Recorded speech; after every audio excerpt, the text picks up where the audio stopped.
De la URSS a la Unión Europea,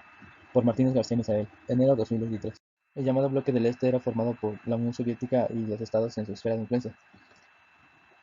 En Europa, los estados dentro de esta órbita eran casi todos los de Europa Oriental, con excepción de Finlandia.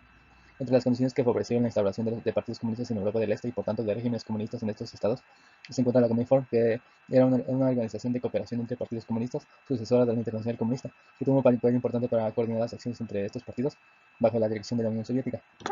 Importante mencionar también la presencia de la URSS en estos países tras su ocupación y liberación durante la Segunda Guerra Mundial. Al interior del bloque fue instaurado un sistema de planificación económica, al estilo de la planificación central dentro de la Unión Soviética.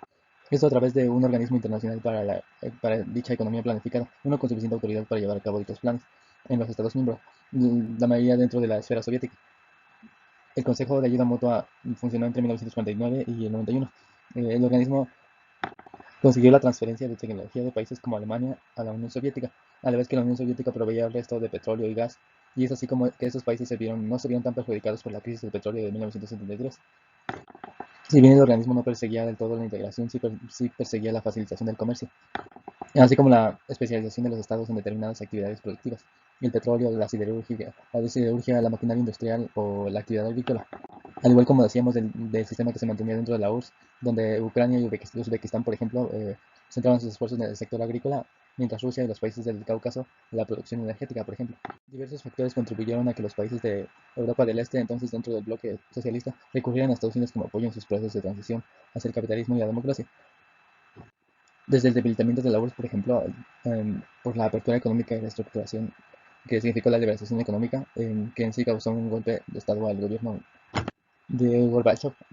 causando un debilitamiento del área de la esfera de influencia y de la URSS en sí. Y tras la caída del muro, las desventuras de la economía planificada y el interés por abandonar el sistema soviético empujaron a esos países a asociarse con el bloque opuesto en contraposición a Rusia, es decir, los Estados Unidos, y su integración en un primer momento a la OTAN y, como veremos después, a la Unión Europea. Además de los fracasos económicos, en contraste con el modelo occidental, contribuyó también el debilitamiento de la URSS y los intentos de autonomía de los estados, es decir, el nacionalismo en sí. Además del hartazgo y de los sucesivos intentos de autonomía, por primera vez desde su ocupación tras la guerra, ya era posible el enfrentamiento con la URSS, debido en parte a que la potencia se vio obligada a atender sus problemas internos, algunos sistémicos y algunos derivados por el intento de solucionarios, como hemos visto, como sucedió en el gobierno de Gorbachev. De esta manera, movimientos que en un momento fueron aplastados con violencia y represión, como fue el caso de Hungría y Checoslovaquia, ahora debían ser atendidos con menos rigor, o de plano ignorados por la URSS, ahora que tenía muchos más problemas internos. Respecto a la incorporación del Este a la Unión Europea, en un principio, además de la construcción de nacionalidad, el fortalecimiento de la democracia era la norma en estos países, tendencia que entró en declive en países como Polonia y Hungría una vez que haya sido concretada su integración a la Unión. Es decir, debido a que dichos países se encaminaron a la construcción de un régimen democrático, fue en parte y sobre todo a que este fue un requisito para su entrada en la Unión Europea. El dilema entre el nacionalismo y la identidad europea de estos estados sigue siendo un dilema con el que muchos de estos, que además son los menos integrados, pues fueron los últimos en entrar a la Unión, mm, siguen administrando hoy en día. Y esto, entre otras cosas, puede ser la razón por la que su incorporación a la Unión Europea aún no ha mostrado mejoras en la economía o en el nivel de vida de su población. Pero aquí hay que contrastar que es una generalización, debido a que hay contrastes si bien hay contrastes de estos países respecto a la Unión, pues muchos de estos se encuentran fuera de la eurozona, pero al mismo tiempo, junto a países del sur como España, Portugal y Grecia, son el destino principal de las subvenciones y de los fondos regionales de la Unión Europea. Es decir, debido a este desfase es que